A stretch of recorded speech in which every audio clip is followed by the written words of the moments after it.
Hello pilots and welcome back to another X-Wing flight video brought to you by Out of Art Gaming. As always, my name is Phil and today we have game 4 of our commentary wars.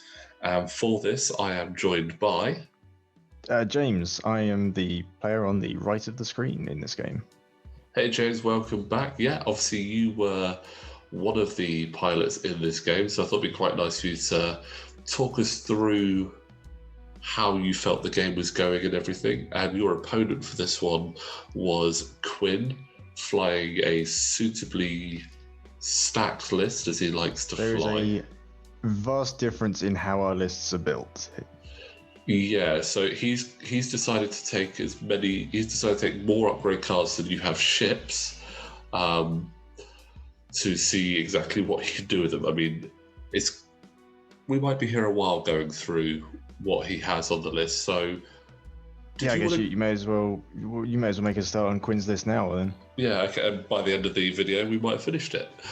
So Quinn is running a suitably scummy list with Dengar, R5P8, Suppressive Gunner, False Transponder Codes, Shield Upgrade, Swarm Tactics, Punishing One, and Proton Torpedoes.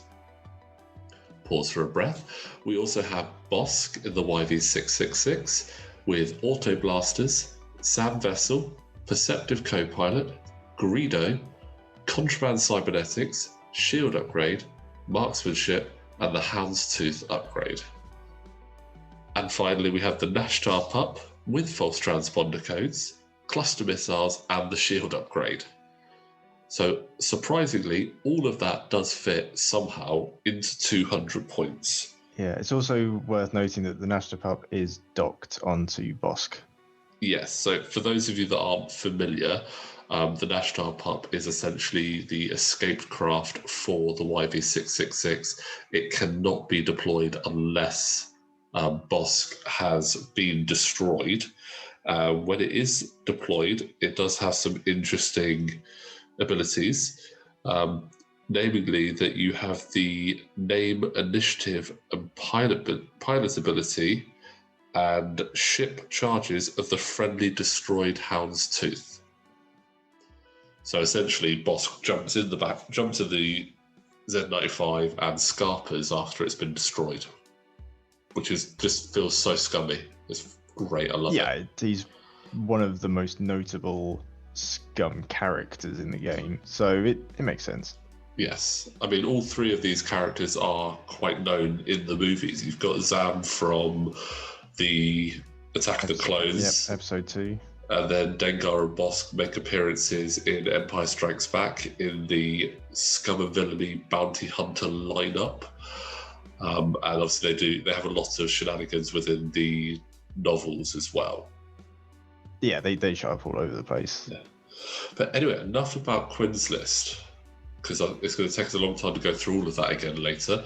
What are you running today? So I am running a 5-ship list with Lulo Lampar in the Resistance A-Wing with Heroic, Zizzy Tlo in the Resistance A-Wing with Heroic, Seftin Vanek in the Resistance A-Wing with Heroic, Taliesin Lintra in the Resistance A-Wing with Heroic, and Jarek Yeager in the Fireball with Heroic and the Kaz's Fireball title. Hold on, that last one didn't sound like a Resistance A-Wing. No, that one's not. I didn't have enough points to fit another... Well, I did have enough points to fit another A-Wing in, but none of the other pilots are Pilot Skill 5. And I wanted to run 5 pilots at Pilot Skill 5. Fair enough, so this is the 5/5s list. Yep, I've got it saved under the name 5s. I like it. And I know you've spoken to me about this list quite a few times and how you've been looking forward to actually getting it on the table. So it is quite nice to get that up. I don't often fly swarms or lots of ships or even the A-Wings that much, to be honest. And it seemed like a good opportunity to sort of really give it a go.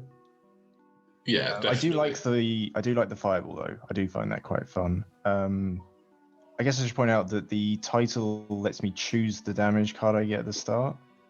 It has to be a ship damage card, so I opted for the Ion one. Yeah. Just because it can go away without an action, and it doesn't hurt me as much. Yeah, it seems like quite a sensible one to have on there that's going to not cause you too many issues later on. I mean, having to do an ion maneuver, okay, that's a little bit frustrating, but the other options aren't great, to be honest. No, and the likelihood that triggers can be fairly high. Yeah. So. Plus, I mean, you only really flip it after doing a slam maneuver, so you can be fairly comfortable with going, okay, I know I'm going to do an ion after this. Yeah. And you don't even, if you don't have a shot at the end of the day, you don't have to flip a card, because the ship ability is... it's not showing up for me on the thing. Here we go. Explosion with wings. So setup is dealing the face down card, and then after you perform a slam action, you may expose one damage card to remove a disarm token. So you can still get to shoot after slamming, which is quite nice. Yeah, not a lot of ships have that ability. I know the Alpha class Starwing can shoot secondary weapons with either of the two configs on there, but and the Black One title for the T-70s can do it, but you only get one slam with that as well. Yeah, it is quite cool. It's quite nice to see the fireball on the table. I think this is actually the first time it's appeared on one of our videos. It's a lesser used ship, shall we say. I think most of the time you do tend to see Kaz in it, because his ability, I feel, is better, but at the same time, he's a pilot skill 4. He's not a 5. What's he doing on the 5s list? I know. He's not a 5, so you can't have him. So that's why we get Jarek in there instead. So obviously, again, I know that you were quite looking forward to flying this list as a bit of a fun, interesting list. When you saw what was being placed on the table opposite you, though... Oh, that confidence and hope kind of went... So, I mean, it's a lot of health to get through with, ships with only 2 attack dice to begin with. Yeah, which can happen, and particularly Bosk is quite slow, so I was hoping to sort of get behind him quite easily and hopefully pick him off. We'll see how that goes. Yeah, I mean, with Bosk, I know he's got the 180-degree arc, but he doesn't have the best of dials. I mean, of his hard turns, of which he has a 2 and a 3, the 2 is red, and then it's basically straight or a 1 bank to clear that with a blue. So it's going to be quite difficult for him to actually clear any stresses he does get. So you can dance around him quite a bit there, hopefully. But Dengar was the real issue.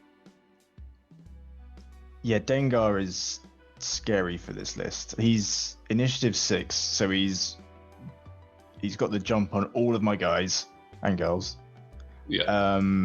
And he shoots twice, because I mean, a lot of the time you kind of just have to shoot him. I mean, he's 93 points. You can't afford not to shoot at him if you've got a decent shot. Yeah, I mean, you need to be trying to take him out. And he is scary, especially with the Punishing One title and his own ability. You've got to try and just sort of almost sacrifice one of your ships knowing that it's going to get double tapped. Although the thing is, he can choose. Yeah, the wording on Dengar is you can choose when you want to initiate that second attack. It's not like it's not a you must, it's a you may. Yeah, so I can't, even though I can choose the order of my ships shooting, he can decide when he wants to shoot back. Yeah. And I mean, it's almost the best thing to do with Dengar is to try and somehow get on his ship right, because he really doesn't like turning right. So, true, and his turret asymmetric dial. Actually, I've forgotten actually, because it's been a while since we recorded this. Dengar has a front and rear turret. So Dengar has a single directional turret. Okay. However, with Punishing One, it's basically always facing forwards. Yeah, when it's facing forwards, he gets an additional attack dice. So, and it looks like we're getting a proton torpedo straight off the bat from Dengar there. Oh, yep, because he had the proton torpedoes on his list of upgrades, Yeah. and that was, I think, going into Zizzy by the looks of it. Yes, it looks like it was easy. And he is also using Suppressive Gunner there, which is a favourite card of Quinn's at the moment. So while you perform an attack, you may spend 1 focus result. If you do, the defender gains 1 deplete token, unless it chooses to suffer 1 damage. I don't like this card. No. I mean, well, specifically, A-Wings and Fireballs don't like this card. Because they've only got 4 health total, or 5 for the Fireball, and then they've only got 2 attack dice to begin with. And removing one of those attack dice is just, it's horrendous for you. And we're also seeing swarm tactics come into play, which means that at the start of the friendly engagement phase, you may choose 1 friendly ship at range 1. If you do, that ship treats its initiative as equal to yours until the end of that round. Yeah, so Bosk is also shooting before all of my 5s. Yeah. But I do want to point out that Zizzy did completely shake off that torpedo. Oh yeah, which is it's impressive. Like, she is probably the best A-Wing pilot in the Resistance. She's definitely one I don't like coming up against. Her ability's great as well, because it's just action efficiency. Yeah. Like, Tally, you gotta line up the bullseye to help a friend. Lulo, I do enjoy, because he gets angry and just becomes an X-Wing, which is quite fun. Yeah. And Seftin is kind of also there, as she can transfer and evade after doing a boost. Yeah. So it's a good support role, but in terms of sticking around herself, not so much, and doesn't help her on the offense. I think Seftin's a female. Sometimes it's hard to say. So whilst we were just chatting about the A-Wings there, Boss took a shot at Seftin and did manage to land a direct hit on there. So that's not good for... No, that was on Jarek. So Jarek, yeah. And with that, Bosk also triggered Greedo, so that while you perform an attack, you may spend 1 charge to change 1 hit result to a crit result.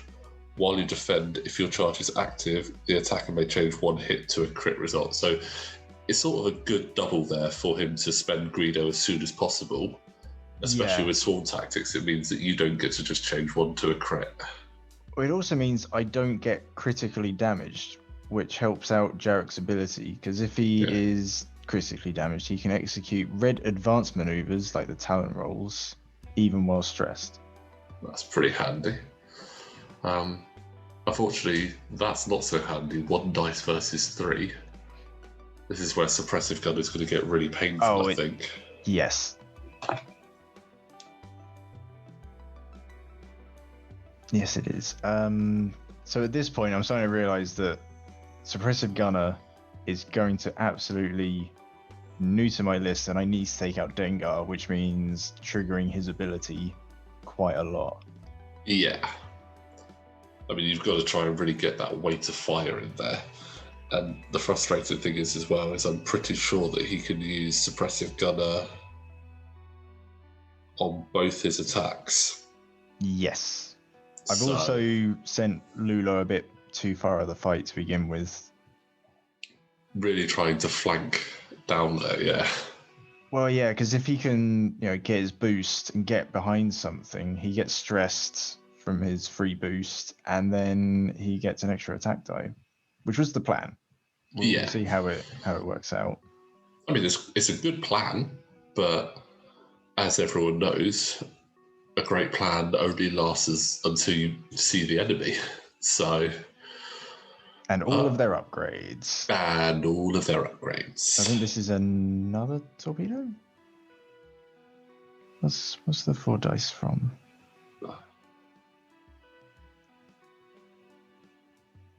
I'm not entirely sure. Or is this Dengar shooting again? Again, it's been a while since we played this. Yeah, it looks like he's firing his second torpedo.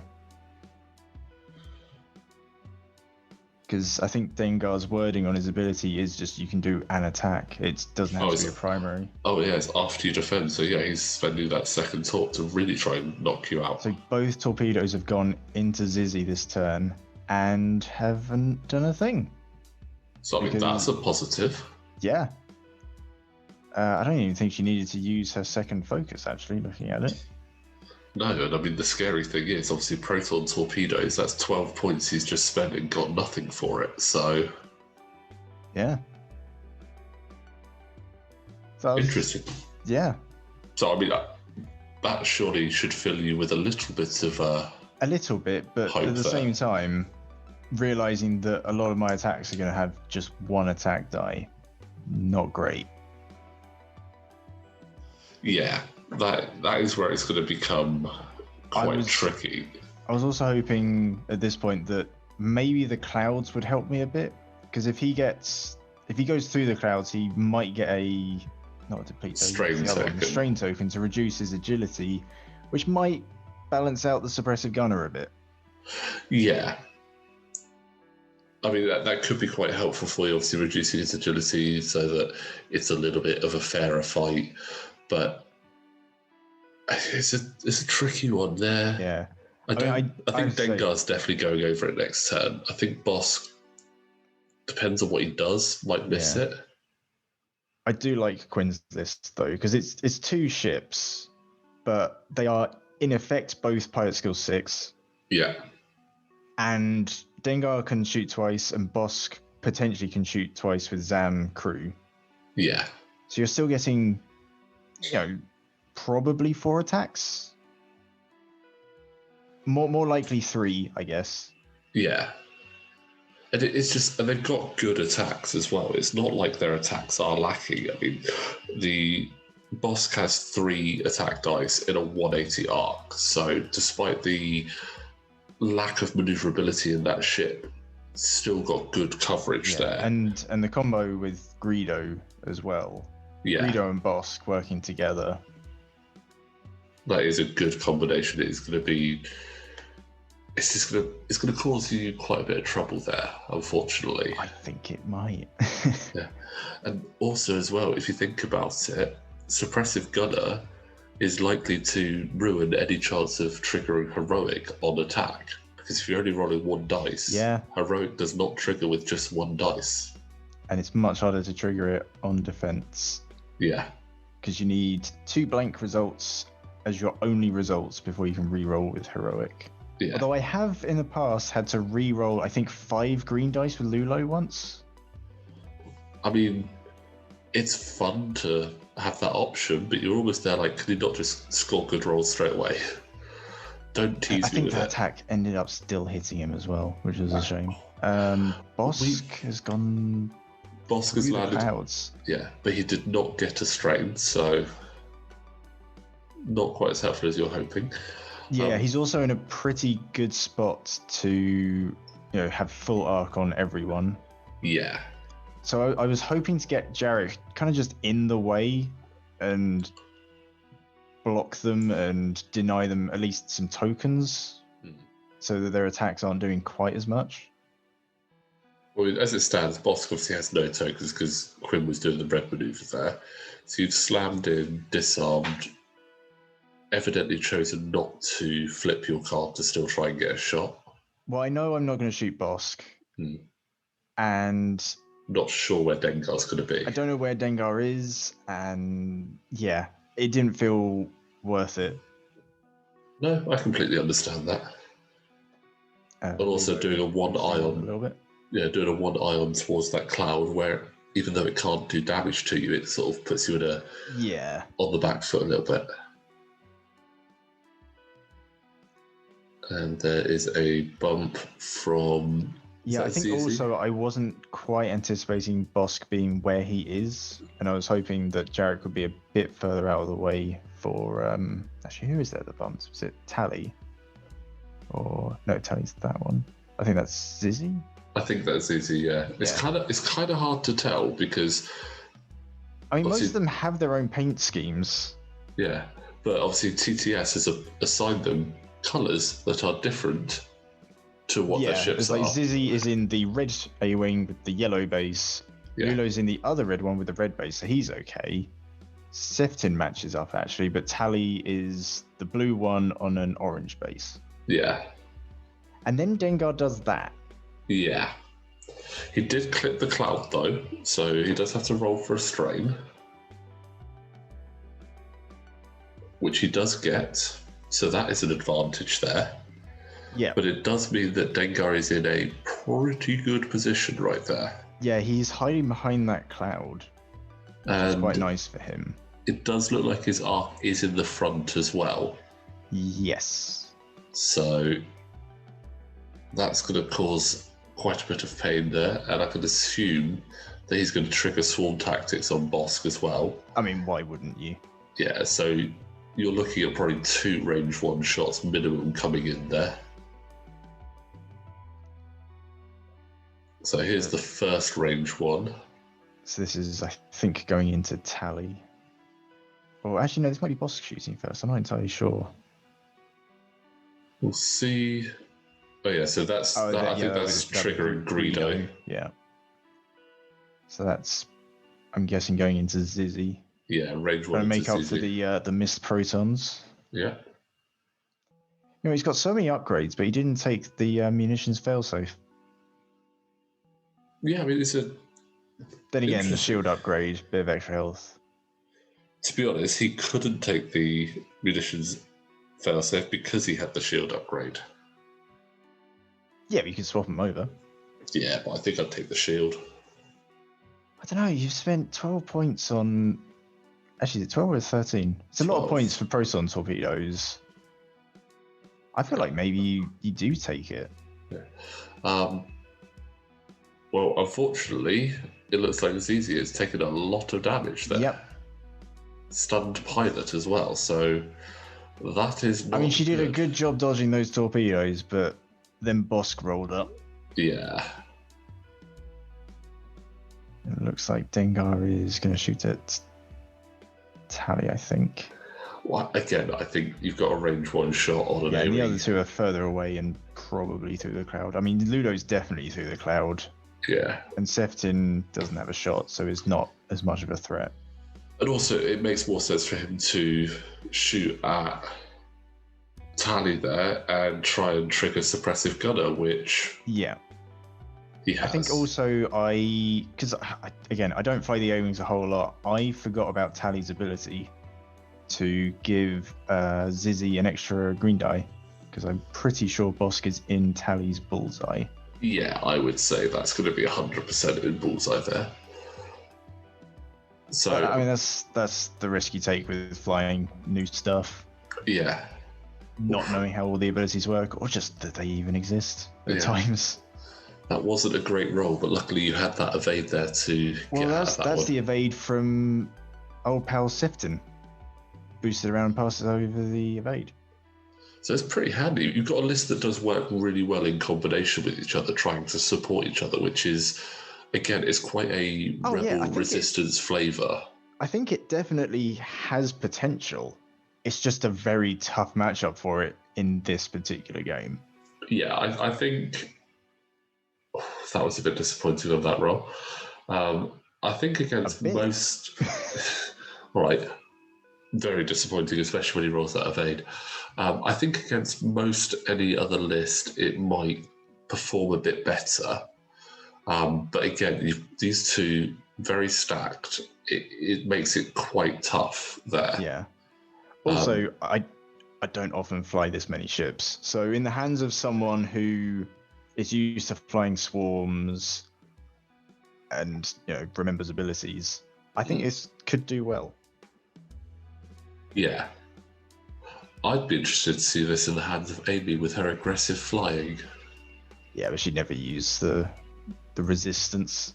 No, she's Empire, First Order, and Separatist to the core, isn't she? So. Well, we'll see those teams from Amy in other games in the tournament, I guess. Yes. Yeah, and then you can see right there that the bullseye goes straight through Bosk, and I think at this point I remember she has an ability, which is a shame. Yeah, I mean, to be honest, I've only ever been on the receiving end of Tally and Zizi's abilities marrying up in previous games on this channel.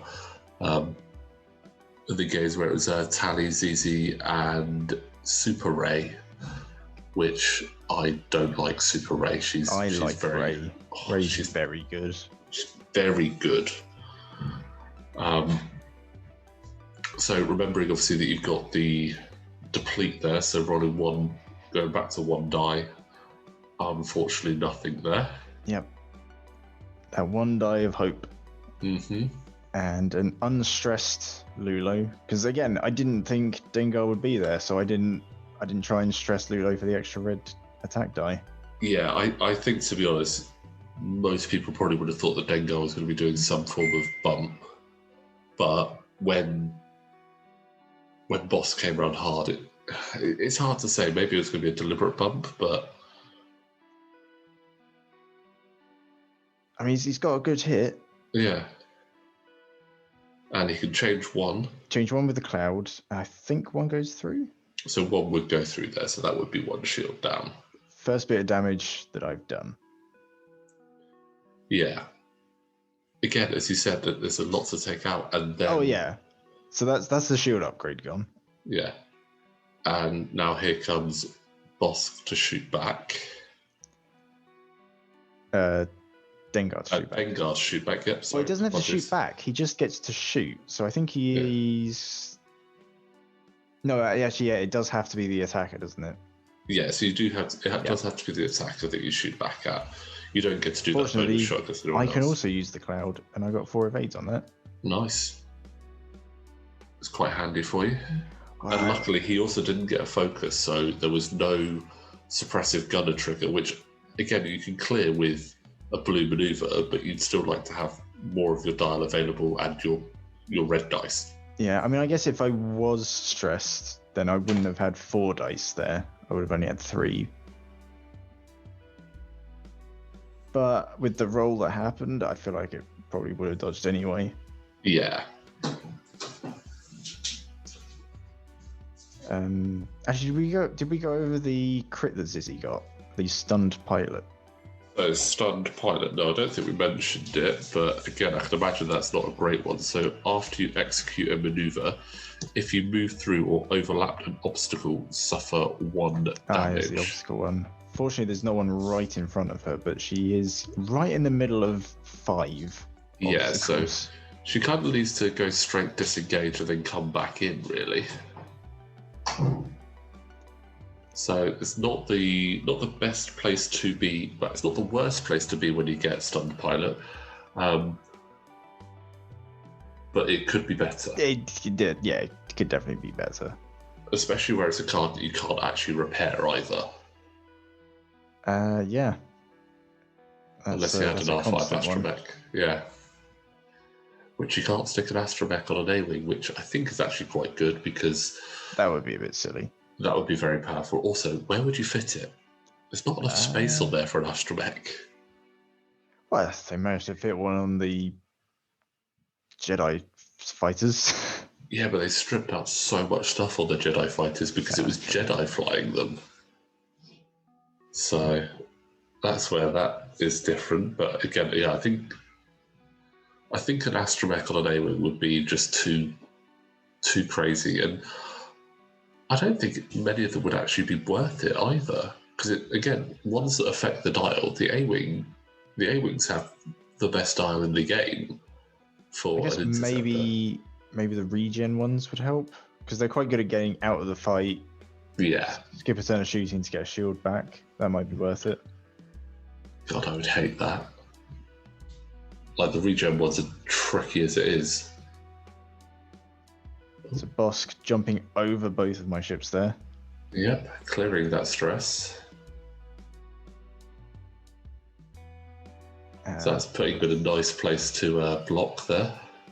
And Perceptive Co-Pilot. He's just in the way. Yeah, Trigger Perceptive Co-Pilot. Perceptive Co-Pilot is a really... I do like that as an upgrade card on large base ships. If you've got the points and a crew slot open, I don't see why you wouldn't take it. Yeah. a lot of time. Unless you're trying to do something specific with other crew, then fine. But as a generic thing that you can just slap on almost anything with a crew slot, it's great. Yeah. I mean, I'm a big fan of using it on K-Wings because when in the very first game on the channel, I had it on my K-Wings and I was using barrage rockets, so they trigger off of the focus. So that was just really handy for me.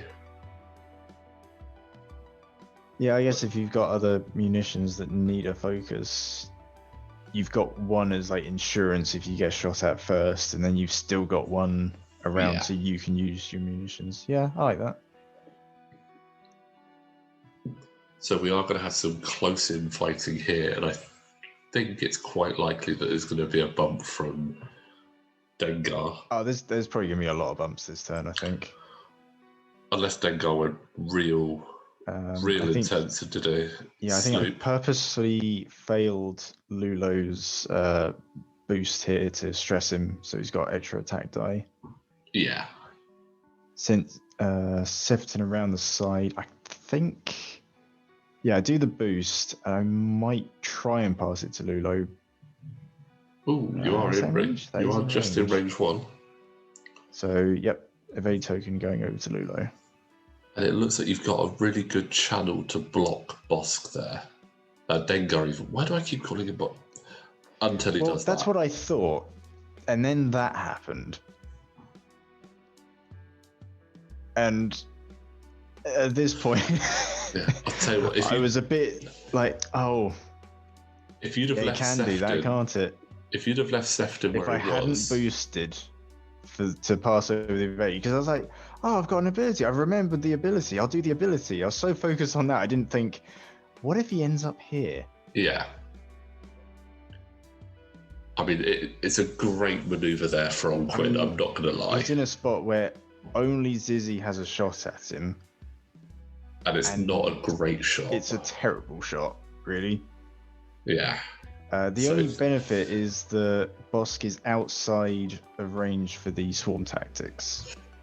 Small mercies, I suppose. Small mercies. Oh, yeah. I mean, can you take out Bosk before he gets a chance to shoot? Unfortunately, probably not. He's on 13 health. Yeah. And I've got, one attack on him? With potentially one die? Yeah, I just noticed that. 2 die, actually, it's range 1. Yeah, I just noticed that pretty much everything is bumped into him. Well, it all depends on what Dengar does right now. If he just completely... I don't see why you wouldn't go for Lulo. He's got 1 fewer defense dice from me stressing him to try and get some more attacks. It's not the best roll. Not the best roll, but he can also trigger Suppressive Gunner, which is just, again, a pain. I mean, it brings Lulo back down to a regular A-Wing, at least. Yeah. And I haven't had to use either of my tokens on Lulo, which is quite nice. There is a reroll there for something. Oh, was that the Astromech? Yeah, so while you perform an attack against the defender in your firing arc, you may spend 1 charge to reroll 1 attack die. If the rerolled attack result is a crit, suffer 1 crit damage. I'm trying to have a look at anything. That's the only thing he's got there that's re-rolling yet. Okay. Yeah, I think it's that. So I think I rolled the dice a bit early, or I was looking at results before they even landed. So I did take A damage, I think. 2 shields. 2 shields there, so... So... it looks like he didn't trigger Suppressive Gunner, which is good for you. I guess he forgot to mention it. But I spend the focus to try and get some damage in. Yeah, and then 2 hits. He rolls his evade. And then triggers Zam, which I think just recharged it. Yeah, and recharged it and set the target lock there. Again, Zam crew is pretty cool. Yeah, there's a lot to it, but it is. Yeah, there's a pretty so cool much card. text on all of those cards. But it does kind of make sense. Yeah, it makes sense. There's quite a lot of things at the moment where there's quite a lot of text on there, but when you kind of just break it down, Yeah, I think a lot of the sense. cards just have a lot of text just for like those very weird wordings that they have to get in there so the timings are all right. But the long and the short of it is one of the cards for Zam goes, take a target lock, and the other one goes, take a shot, effectively. And you place them down hidden. Yes. Like an ace in the hole. So it's one like shot going into... Oh, this is probably Zizzy into Dengar. Yeah. And the gas cloud. Yeah, I mean, the gas cloud meant that shot probably wasn't going to land anyway. Yeah, which is a shame. It's the only shot I had, now. So I took it. Yeah. But that did also trigger Dengar. But you do have your evade now. You do have the cloud as well. So yeah, Zizzy getting to fire, use her ability to get an evade, and having all of these green dice is quite nice. Yeah. And there's the suppressive gunner trigger, I'm assuming. Yep. Yep, there it is. So let's see if I can dodge 2. Yeah, well, you're guaranteed, as long as you don't get all eyes, you should be fine. Yes. And it was very close to all eyes. Wow. It was 4 focus results and 1 blank. So the 1 blank was gas used the cloud for an evade, and then the token for the other one. Oh, that was close. Yeah. If that was all eyes and she had died there, I would have been very, very frustrated. Yeah. Because that would one would have been all it would have taken as well. Because I mean, you look at it and you go, okay, there's a cloud there. I've got a lot of green dice. I'll use her ability to take the evade. Like, on the maths of it, I feel like that's the right choice. But then you get a roll like that and you go, you know what, maybe a focus would have been better. Yeah. So now we've got Bosk shooting at his normal by 4 steps. So that'll be going into Lulo. 4 dice. And I find out why I've grabbed 3 dice. Should only have 2. I'm not sure. I might remember that and delete a die. Yeah. I think that might happen. But either way, it's a lot to dodge. Yeah, especially when Greedo's just been triggered as well. And regardless of rolling more dice than you should have, I mean, you were never going to dodge that, unfortunately. So that's a hit and a crit going through. So he's dead even with the extra die. Yeah. And it looks like that crit might have been a direct hit because there's an extra card down there. Either way, Lulo has gone. Yeah.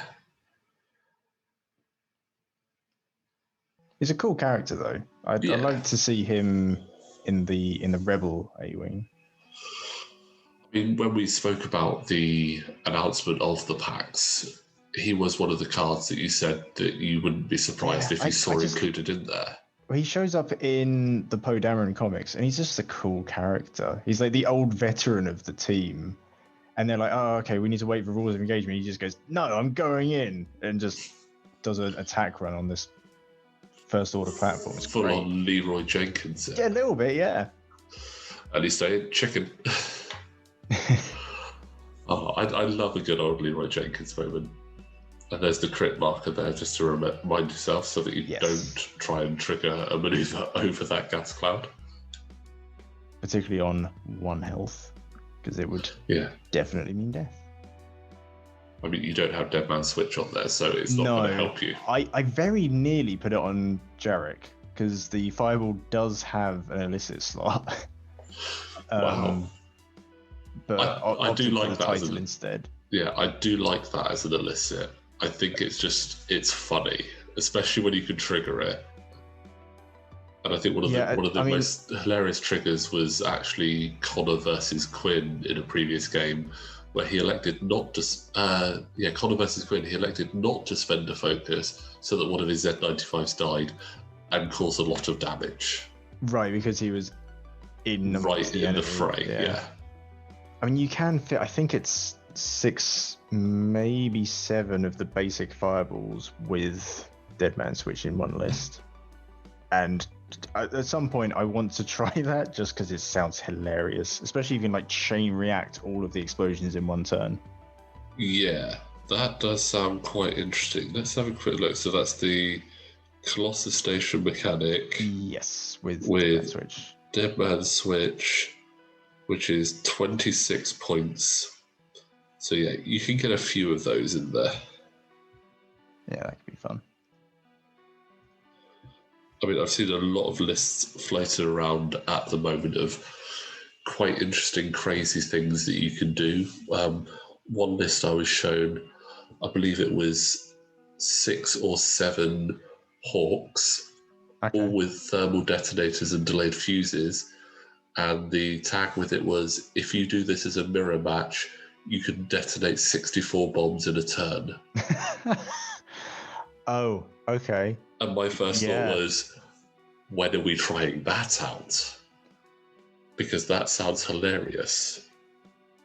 So obviously with thermal detonators, you can drop 2 at a time. You delay fuse them for a turn, drop the next 2, and don't delay the second lot. Yeah. Yeah. And then that's 4 each going off.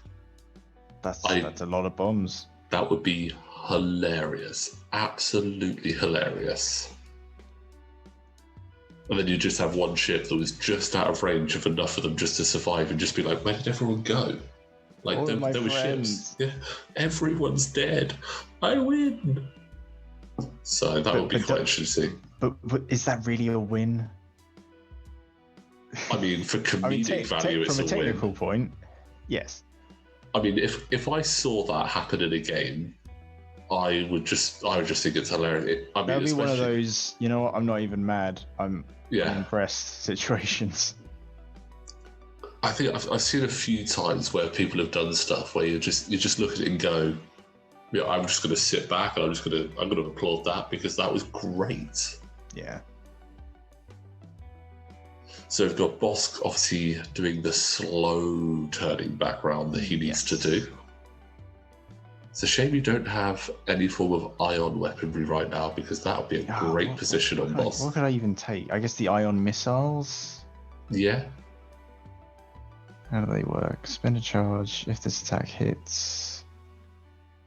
Then you take 1 damage and then the rest are ions. Yeah, I guess so. But I mean, also, I think what's quite difficult for you now is that obviously Sefton's facing the wrong way and couldn't turn around. I'm all over the place at this point. Yeah, I think any plan that you may have had is out the window. At this point, I'm fully in the camp of let's improvise. Yeah. Let's get as many points as we possibly can. Yeah. For MOV, because obviously with this tournament we are doing it based on MOV. And it looks like Zizi is saving herself there with Jarek. Because that looked like it could very well have been on the... Yeah, I think I purposely bumped there just to make sure I didn't hit a cloud. Yeah, give yourself a slightly better angle to come back in. And I also wanted to do a blue maneuver to get rid of various tokens. I think she may have still had a deplete because Dengar shot after her, I think. Yes. Yeah, I wanted to go with the deplete. I mean, at the moment, obviously, you're not facing any shots from Bosk. It just all ends up where Dengar it's the lands down. And the thing is, if Dengar is trying to go there, I mean, that's going to be white, so he keeps his stress. I was hoping if he did go that way, he might have been just a little bit faster and he would have bumped. Yeah. But he does still lose his action. Yeah, and he does get a strain, and it looks like as well, with Tally, you rotated the arc, so... in fact, have you rotated the arc with Tally and Sefton? Yes. Okay, that's good. I sometimes forget that the RZ2 A-Wing and now the RZ1 A-Wing have that ability. Although I think I forgot to give a stress to Tally when she did it. Is it a red rotate? Yes, I think so. Yeah, it has to be. Okay, well, I think I remember it later. Yeah. Well, we've got Dengar shooting first. And that looks like... So I think this is going into Jarek because I've only got 2 green dice out. Yeah. Which I guess makes sense. He's got the best shot at Dengar. Oh, yeah. He's got a range 1 shot with a focus. Had a range 1 shot with a focus. But Jarek's still alive. He's very much on fire in the fireball. He would be. But he's still around. Yeah. Sorry, because I forget about Jarek's ability. Obviously, I saw him with 5 health at the beginning, and then just immediately went, oh no, now he's got 5 damage cards, he must be dead. But no, technically the ship has 6. Yeah. Which is why I quite like just putting an R5 astromech on it. And at the start, moving a little bit forward and just fixing it before the fight. I think that's quite a common thing for the fireball. It makes sense. This is return shot. So that's good. That's a good return shot. I guess I can get suppressive gunnered again. No, because he didn't get a focus. So there was no focus there to suppressive gun at you. And he has the strain now. So that means he was 1 fewer defense die, which meant that turns into a pretty good shot. The last 3 shields down there on Dengar. So hopefully Tally and Sefton could actually capitalise on that and cause a bit more damage. But Dengar, I think, is going to try and take out Jarek now. Yes. But I mean, again, no focus tokens. Yeah. 1 crit to avoid. I mean, the crit would kill him anyway. Can he survive it?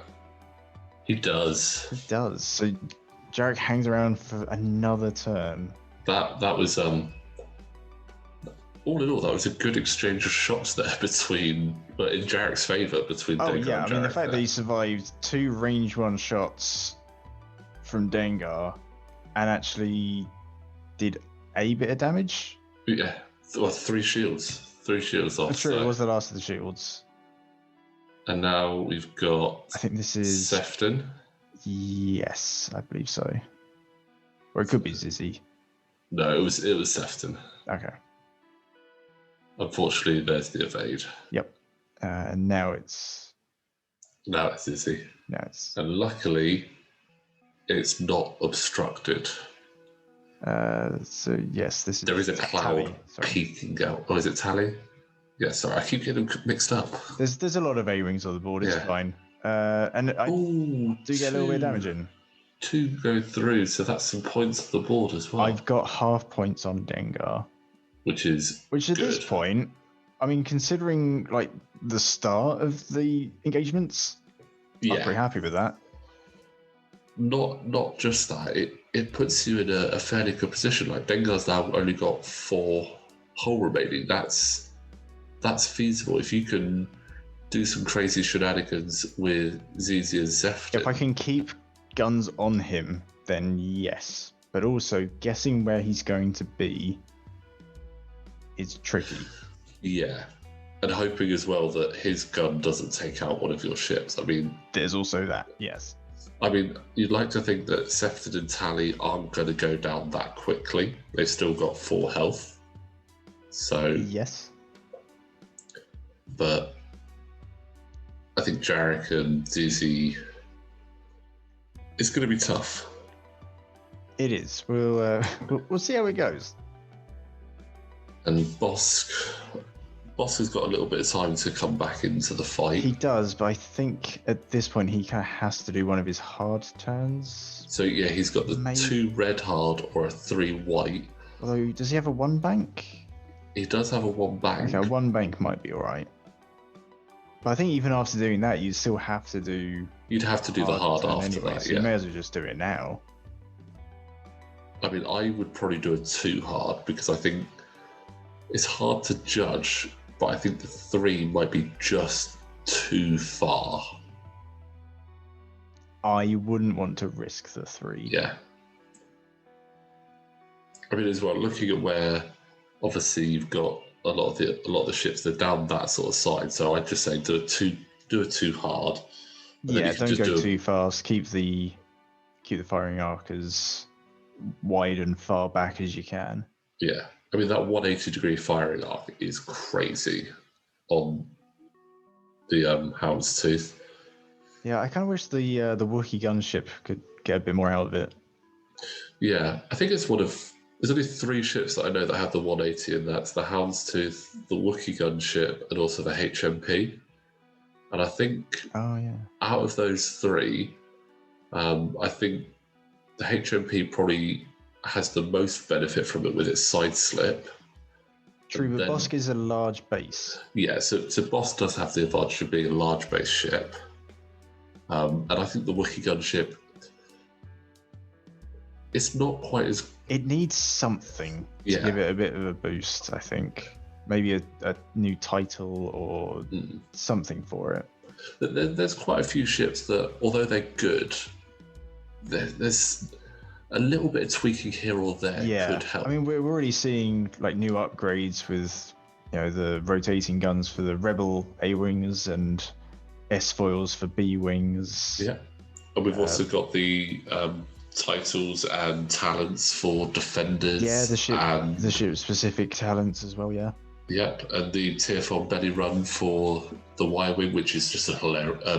The belly run is just a hilarious name. I do want to see that at some point. I mean, it's definitely like the Teflon belly rub is how it should be referred to. But I think that's really cool. And there we go. There was the 2. So definitely the safer course there. But going back to ships that probably could do with a little bit of love, you look at it, the Wookiee gunship. I think the K-Wing, although I'm a big fan of it, there's still a little bit of space there that could help it out. I'm trying to think of other ships, like maybe the Star Fortress for Resistance as well. Oh, yeah, it's made it to the table a few times with me. Not thoroughly enjoyed it. It's just a bit, I don't know. It's a bit of a block. It's just a bit of a target, I think. Yeah. I think it suffers from that big ship must shoot mentality. Although I guess if you've got, can you still fit 3 of them in a list? Yes, you can. I've seen it on the table. Yeah, that's pretty good. But I just don't want to buy that many of them. I mean, I don't even have one. It's a ship that I never got around to buying, and now it's really hard to get hold of because there's only the first edition versions available, and there aren't that many of them out there. Yeah. So if you're able to get hold of some of those first edition ships that haven't been reprinted for a good price, I would definitely say snap them up as quickly as you can because they're not going to be that easy to get hold of. Right. So Sefton's kind of making her way around the board, keeping her gun facing backwards. I knew obviously I wasn't going to be anywhere near close enough to anyone to pass off and evade, so took the focus. Yeah. Zizzy at this point is on 1 health. I figured, you know what? There's the chance that Dengar won't get to trigger swarm tactics to get Bosk up, and she might get a decent shot off before she dies. So we'll try it. It's worth it. I think that might be just out of that range 1 bubble. It's going to be close. Yeah. And also, Dengar is facing another cloud.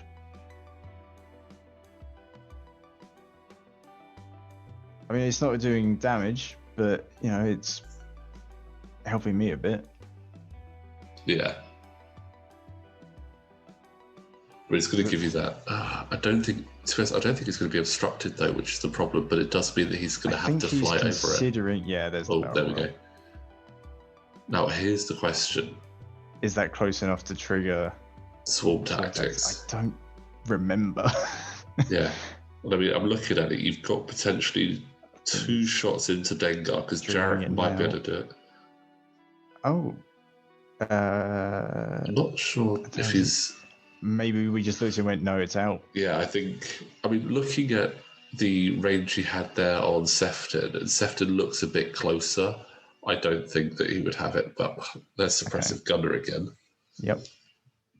But I mean, it's only one hit to dodge, so and Sefton's still fully full health, so it's not terrible unless that happens and I kind of want to. So then it's the case of I've only got one attack die. I may as well at least stay alive. Yeah, I think that's also the right option. Like, use that focus where even if I have to spend the focus on an attack, it's only one. And with 4 health, my health is more valuable than the attack. Zizzy does get the range 1 shot onto Bosk though, which is quite nice. Yeah. I mean, it looks like Zizzy's fully going Arvel Credit on Bosk at the moment to try and take him out. You've got 2 focus and a hit. Spend the focus. Then use the ability to, I think, keep the focus. I don't think I switched over to an evade at this point. But it looks like Greedo is still active, so you get to change all those. Yes, Quinn was a very good opponent and reminded me that he has Greedo on his crit. Yes. So that means that you can turn one of those to a crit. And again, one thing I will say about Quinn is not only does he bring to the table interesting lists with lots of shenanigans and upgrades, but he's also a very sporting player. He will always. I completely forgot that I can benefit from Greedo, and then he pointed out, and I was like, okay, cool, thanks. Which has worked out massively here because that's the last 2 shields and the crit. And the crit is actually, I think, a pretty nasty one for Bosk. I think it was a panicked pilot. Yes, panicked pilot. So that means stress. He is triple stressed right now. So, and as you said earlier, his dial is not the best. No. So 20 minutes left of the game. He's not getting rid of that stress anytime soon. No. But I believe he might have had the double tap with Zam. I think that is what just triggered. Ooh. But not the best roll. Not the best roll, but again, he's got Greedo, so he can turn that to a crit. True, and then the crit into 2 hits with Bosk. Yes. Although, I think it triggers now, doesn't it? It's it triggers now. Fact. But I think I spend the. We just say, I spend the focus. I think. To be honest, I think at that point there's no point not spending the focus. So. Or, maybe we just said that evaded it. What's the timing on Bosk's ability? I'm just having a look. Is it now. only after it goes through that you can change it? I'm just double checking because again, I don't tend to fly Bosk very often. So let's have a look. While you perform a primary attack after the neutralize result steps, okay. You may So I evaded crit. it before that stage happened. So because you'd already neutralized it, So that's handy. That'd be very powerful otherwise, especially if you got 4 crits. That is true, actually. Yeah. You could only use. You may spend 1 crit result to add 2. You wouldn't be able to do it on 4, so. Because that'd be truly broken. I think this is Sefton. Sefton into trying her luck Dengar. into Dengar. Oh. Not paying off and triggering Dengar's ability. Yeah, I mean, I probably shouldn't have taken the shot, really. But at this point, he's on 4 health. You gotta hope and pray. And I needed the points. Ouch. And there's suppressive gunner again. And the suppressive again. And I can't even use heroic on that because there's an eyeball hanging around. So that's half points on another one of my ships. Bringing me just that little bit further behind. Dengar really making up for those poor proton torpedoes early on. Yeah. Yeah, those protons, I don't know, they were just faulty. It was crazy.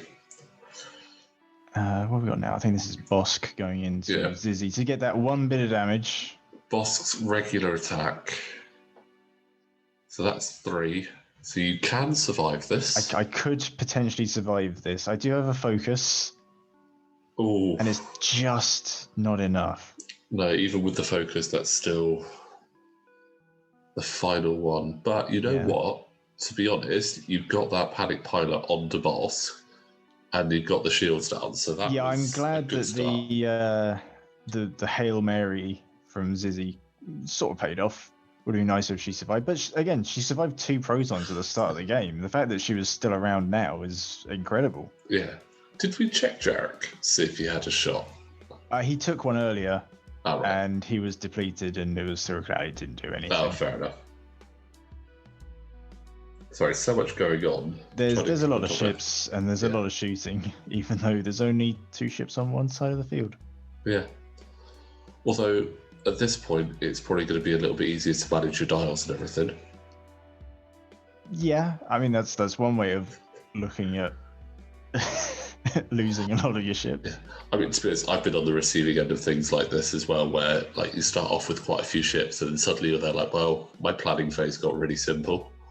Yeah, that's true. It's like the first few turns, like, hey, it takes about 5 minutes to settle your dials, and then by the end of the game, you're like, okay, dial down, done, let's go. You're there like, I've basically planned my maneuvers 3 moves in advance because it doesn't really matter what I'm doing. You've got me. But no, I think you've got a position here where you can. It's just, I think The stress on Bosk does give me a bit of hope that I can sort of get behind him and quite easily stay behind him. Yeah. I mean, I do remember playing in my very first tournament years ago, coming up against a YV666 and managing to get behind it with a TIE Punisher. Ooh. And just stay behind it with the TIE Punisher until I just whittled it down. And I'm not going to lie, I was so proud of myself for that. I was just like, that worked out so much better than I could possibly have hoped for. Yeah, once you do manage to get behind it, it's pretty done. But then you kill him, and then he pops out in the Nashta Pup. Yeah, true. There is that. And then the Nashta Pup has cluster missiles and its own shield upgrade. Yeah. I mean, it's got that shield upgrade on there to negate the fact that it loses a shield when it emergency deploys. Yes. So it's almost there as a throwaway card, but just leaving that Nashta Pup a little bit healthier. But again, I do love that. I think the Nashta Pup is just a cool little thing to have. And it's pretty cheap. Oh yeah, I mean it's 6 points. Because you also, as you said at the start, you get Bosk's ability again on it. Yeah. So I mean, to take the Nashta Pup is 7 points basic, because you've got to spend 1 point for the Houndstooth and 6 points for the Nashta Pup card. It's 7 points for a ship. And in some ways 4 extra health. Yeah. And then Bosk going for just a bump because it's stressed anyway, it doesn't matter. And I mean, adding on the upgrades it's got on there, the Nashta Pup is still cheaper than a normal basic Z95, which is just ridiculous. I think that was me trying to rotate the gun and accidentally activating the deep firing arc. There we go. Easily done on TTS. There's a lot of buttons. Yeah.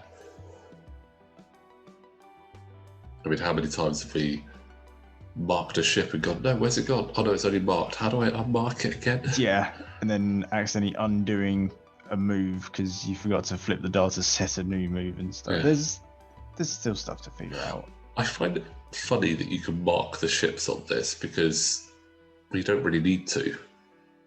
It just seems like an odd thing for them to include in there.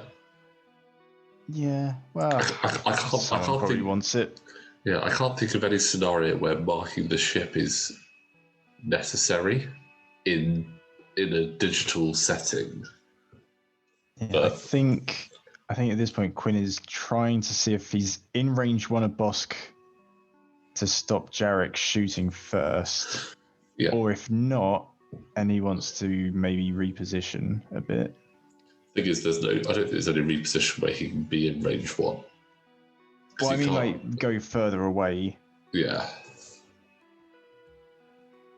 I can't remember what he ends up doing. He probably just takes like a focus. Yeah, I think that would be the sensible option. I mean, you look at it, Jarek and Tally are definitely going to be shooting at Bosk. At this point, is going to try and take out Sefton. I'm really hoping that Swarm Tactics isn't going to trigger and that Jarek can get his own dying shot. He's seen Zizzy do it and he's like, that seems like a good idea. I'll give that a go. And it doesn't trigger, which is nice. Ooh. But Dengar does just sneak range 1 into Sefton. Yeah, that's less fun. Yeah. 4 dice coming in. It's at 4 dice and a focus as well. So we've got it's a pretty good roll. Crit, yeah. At least you can't trigger suppressive, which is always a plus. You can't, and I've got the focus token. But it's no good. No. I can't remember what the top result is. Oh, it's an evade. Where's that? Looks it? Yeah, it's a hit crit coming through, unfortunately. I think it's a direct hit as well. Was the crit? Yeah. Very much on the board. It's a shame because you'd have had an unreduced range 1 shot into Dengar. I mean, that's why you take the initiative 6 pilots. Yeah. Sometimes. Just so you can get that first shot in. Yeah. I mean, it's brutal, but I mean, Quinn has flown this really well. With his range 1 into Bosk. Yeah. Come on, Jarek. It's not bad. And Quinn again reminding me about Greedo at this point. So getting another crit. Hit crit into Bosk. Nice. Do you want to guess what the crit is? I think Direct you might already know. No. I think... Weapons failure? I think it was another double stress. No, it was weapons failure. Was it? Oh, okay. Maybe which is actually probably better. Maybe that's a spoiler for a following round. To be honest, I think I get another one on him. Yeah. Either way, he's stressed. I know I've seen many games where there is just ridiculous amounts of stress on people. And there is, again, Greedo means you can change that to double 2 crits. Yep. Looks like Zam triggering for the target lock. He really wants to get Jarek out. Yeah. I mean, it's a good idea to trigger that side of Zam because you only really want one good shot. Yeah. Oh, and we get 2 crits here. So... that's Tally shooting. There we go. So... Pilot. That's the second panic pilot. Yeah, there it is. I knew it was around this turn that happened. So Bosk is now on, I think, 4 stress tokens. Yeah, and also he has a blinded pilot as well. So, which means that his target lock that he's just got is pointless. Yes. So not that he'll really need the target lock. He's got to do 1 damage at range 1. Yeah, 1 damage at range 1 with 3 dice because of weapons failure. I mean, I could dodge it. I think I might also remember Tally's ability. Let's see. Potentially. I feel like I used it once in this game. No, you didn't need to use it there. Maybe not. I think Quinn was about to use target lock, but then we reminded him he has blinded pilot. So Jarek hangs around again. He's still very much on fire in the fireball. Yeah, he is a very stubborn pilot in this game. Very stubborn. But then again, that fits his character. Yeah, and I'm glad to get half on Bosk as well. Yeah. That is good. I mean, that is going to be a massive half on this version of Bosk. Yeah. You just then got to get half on mini Bosk afterwards. Yeah. But I suppose it's good. Going back to like the National Pup's points, obviously we say that it's ridiculously cheap, but if you get to the point where it comes out, it's not going to be there for a long portion of the game. If it comes out, you're probably not doing amazing. Yeah. You're either towards the end part of the game and you know what you're kind of expecting Bosk to like the ship to have died at this point, or it's died really quickly and you're going, oh darn, that's a lot of points gone. I mean, the ideal would be to put it into a position where he can't launch the Nashtar pup, and then there's a lot of points you get there. That'd be, 103 points there? But that'd be quite difficult. It's now a 2v2 game. Mm-hmm. In some ways. And I think the position is good for you there to continue it on Bosk. Yeah, I think Tally's in a good spot to just follow behind. I think with Jarek, I'm in a bit of a guessing game as to where Bosk is going to end up to try and keep guns on him. Yeah. Because I'm looking at the board and I'm thinking, well, Dengar's kind of far enough away that I'm not going to get a good enough shot to finish him off. But Bosk is at this point kind of limping with all of his crits. Yeah. And with both of them separated as much as they are, I know I'm going to get Greedo to trigger. Yeah. I'll tell you what, that was quite an interesting move there. He elected for the 3 hard round. Well, I mean, you've got 5 stress tokens. There's no reason to try and clear it with 6 minutes left on the clock. So you may as well just take the best white maneuver you can to stay out of the way. It's a good one. Go forward and clear the stress. I think I'm considering slamming to sort of turn around a bit quicker. But I honestly can't remember if I do or not. I mean, it would be a good idea, depending on who you decided to go for, though. Listening to the focus instead. I think maybe I was concerned about Dengar and wanted to make sure I was still around. So that was just avoiding that gas cloud. Yeah, I was quite happy that I didn't go over that cloud because I think I do a bit of repositioning here. Yeah, can you double reposition in the RZ2? So the A-Wings can do an action and then a red boost or rotate guns, and they do have barrel roll on their action bar, so they can barrel roll and boost. So I think a barrel roll boost would be quite nice there to get yourself. I mean, looking at it, I feel like that's what I should do, but I think I do it. Oh, I think this is the point where the dial was acting up a bit for me with the buttons, and it kept disappearing on me. I think I was shouting at the screen, going, "Stay still." Yeah. But yeah, there's the barrel roll, and then I realise I'm still, I think, just in Bosk's arc. So to stay safe, I think there's the boost. Yeah, I'm not going to lie, that's a really nice repositioning. I mean, that's the manoeuvre you want to be doing with all of the A-Wings if they were still around. Yeah. I mean, I'm not going to lie, that's the kind of manoeuvre I used to love doing with Soon to Fell back in first edition. Yeah, the interceptors and the A-Wings were great at that. I mean, they still are. Yeah.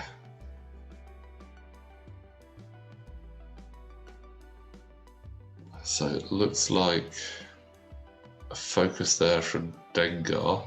Yeah, just in case he gets a shot. But he's also rotated his arc to the left. Yes. You can just see it sneaking out on the ship there.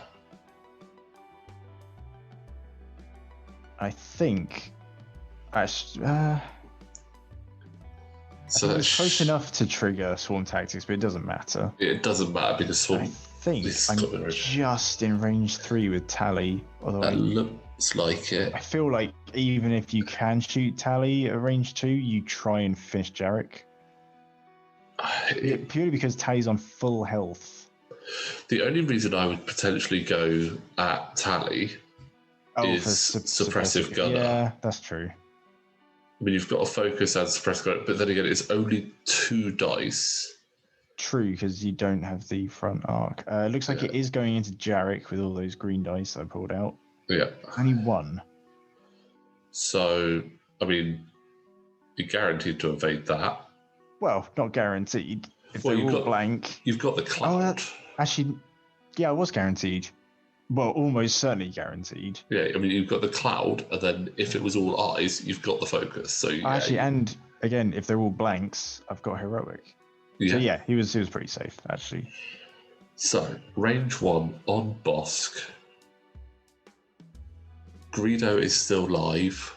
See, I feel like maybe I should have gone gone into Dengar. Maybe because he doesn't have a good return shot, but at the same time, Bosk is their range 1. Yeah, I mean they're both on 4 health. So I think I think I am actually going into Dengar. Oh, I'm not sure if I agree with that. I think that's a bad call, actually. Although this might be me thinking about it, I really can't remember which. No, it looks like I am going into Dengar. Okay. I mean, I think at this point I was so fed up with Suppressive Gunner. Yeah, you've decided to go for Bosk. My mind. Okay. Yeah, I was going to say, I think going for Dengar at that point, it would be a big mistake. Yes, he's more points. I think I also realised that with Greedo on board, I could maybe get a good chain of crit results. Yeah, unfortunately, 1 crit and evade, that is not great, unfortunately. No, it's not what I was hoping for at that point. But I still think that was the best shot to go for, because you don't have to worry about getting shot again. You get the chance to potentially wipe Bosk off the board. Yeah, I think it came down to having a chance at actually killing Bosk rather than doing some damage to Dengar. Yeah, because what swayed me in the end. Yeah, because you'd have to be quite lucky with Dengar. You'd have to get double crit, double direct hit for that to actually go through. And you were guaranteed the crit result anyway on Bosk. It's just a shame you didn't have a focus or a target lock or something just to get some rerolls. Yeah, but the reposition to not get shot by Bosk was, that was the best option. So we're coming into the final turn now, and it's really close on the point. Well, it's really potentially close. I know what you mean. Points. If I can finish one of them off, I think that gets me pretty close, at least. Yeah, I think if you finish Bosk off, that gets you on to 132. If you finish Dengar off, that gets you on to 137. Right, so it would make it much closer. Yeah. But we are going into the final round here. Yeah. But considering all of the issues I had against Suppressive Gunner and the double shots from Dengar, and I think Bosk did it once as well, I'm surprised that we actually went to time.